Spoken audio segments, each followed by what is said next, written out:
time you walk into the room, got me feeling crazy, like my heart boom boom. Any other boy would stare, but me I look away, cause you're making me scared. Trying not to breathe, 1, 2, 3. Di sini saya akan menjelaskan tentang obat-obat yang digunakan dalam kehamilan trimester 3. Trimester 3 kehamilan dimulai dari usia hamil 25 minggu. Berikut ini adalah penyakit yang sering muncul pada kehamilan trimester 3 beserta terapinya. Yang pertama, infeksi.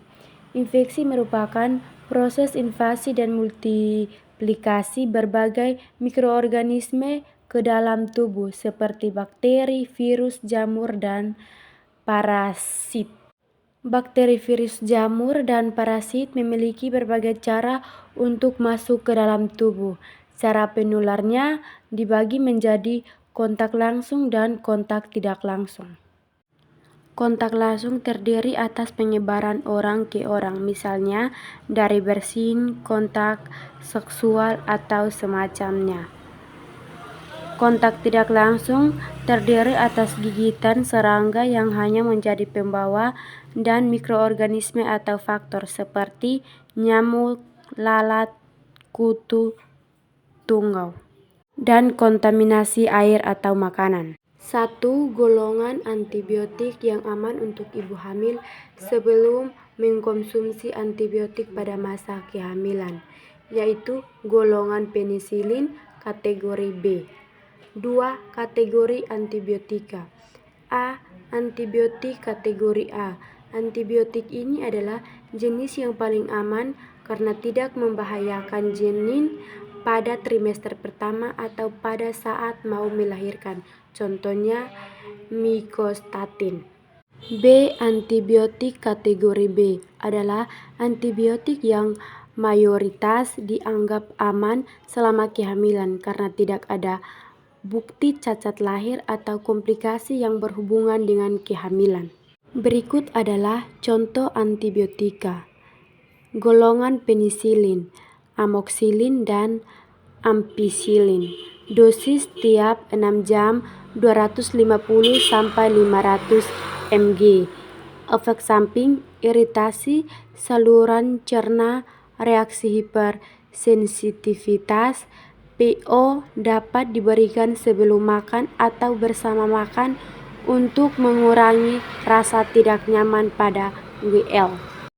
Itu keputihan. Keputihan merupakan gejala keluarnya cairan dari vagina selain darah haid. Penyebabnya adalah kelembapan vagina yang meningkat. Keputihan yang bersifat normal pada ibu hamil tidak akan menyebabkan bahaya, yaitu adanya ciri-ciri tidak berbau dan tidak membuat gatal. Ibu hamil akan mengalami keputihan hingga akhir menjelang persalinan. Bahaya keputihan bagi ibu hamil yaitu ketuban pecah sebelum waktunya, munculnya cairan yang ditandai dengan berwarna kekuningan, berbau amis, dan ketika muncul rasa gatal. Keputihan ini disebut vaginosis bacterialis. Terapi farmakologi yaitu antifungi golongan nystatin pervaginal atau kategori A, dosis 1-2 tablet ovula selama minimal 2 minggu. Penyakit yang ketiga yaitu tuberkulosis atau TBC. Tuberkulosis atau TBC merupakan penyakit infeksi bakteri menahun yang disebabkan oleh Mycobacterium tuberculosis. Penyakit TBC perlu bila tidak ditangani dengan benar akan menimbulkan komplikasi seperti efusi pleura, emphysema, dan TBC usus. Pengaruh TBC pada kehamilan tergantung dari beberapa faktor antara lain lokasi penyuntikan, usia kehamilan, status gizi, dan ada tidaknya penyakit penyerta TBC dapat meningkatkan risiko. Gejala TB. Gejala umum batuk berdahak terus-menerus lebih dari 2 minggu. Prinsip penggunaan anti-TBC. Menghindari penggunaan monoterapi. OAT diberikan kembali Kombinasi dari beberapa jenis obat dalam jumlah cukup dan dosis tepat sesuai dengan kategori pengobatan. Penata laksana wanita hamil, wanita tidak hamil. Penata laksana secara umum dibagi menjadi dua, yaitu wanita hamil dengan TBC aktif dan TBC laten. Terapi farmakologi, nama obat etambutol. Kategori keamanan untuk ibu hamil B. Efek samping, tidak ada nafsu makan, mual, sakit perut.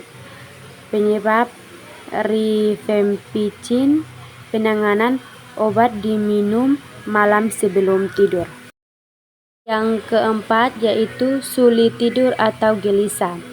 Biasanya disebabkan karena keberadaan perut semakin besar, gerakan bayi dalam kandungan, rasa tak enak di daerah ulu hati. 1. Terapi non-farmakologi. A. Hindari rokok dan minuman beralkohol. B. Hindari kafein. C. Sejukkan kamar tidur. Hentikan olahraga setidaknya 3 atau 4 jam sebelum tidur. A. Terapi farmakologi, yaitu sedativa. Obat yang dapat memberikan efek penanganan. Langkah pertama yang dilakukan adalah atasi dulu penyebab penggunaannya. Golongan berbiturat, pentobarbital, dan fenobarbital. Golongan benzodiazepin, klordiazepoksid, diazepam, alprazolam. Penyakit yang kelima yaitu shock anafilaktik. Reaksi anafilaktik merupakan sindrom klinis akibat reaksi imunologis atau reaksi alergi yang bersifat sistematik, cepat, dan hebat yang dapat menyebabkan gangguan respirasi, sirkulasi, pencernaan. Jika hal ini terjadi, maka seperti ini membutuhkan pertolongan cepat dan tepat. Terapi yaitu adrenalin 0,3 sampai 0,5 ml adrenalin dari larutan 1.2 1000 IM diulangi 5 sampai 10 menit. Jika kurang efektif, berikan IV 0,1 sampai 0,2 ml adrenalin dilarutkan dalam spuit 10 ml dengan nacis isiologis diberikan perlahan-lahan. Antihistamin diberikan setelah gejala klinik mulai membaik guna mencegah komplikasi berupa serum sickness atau prolonged F-PAD.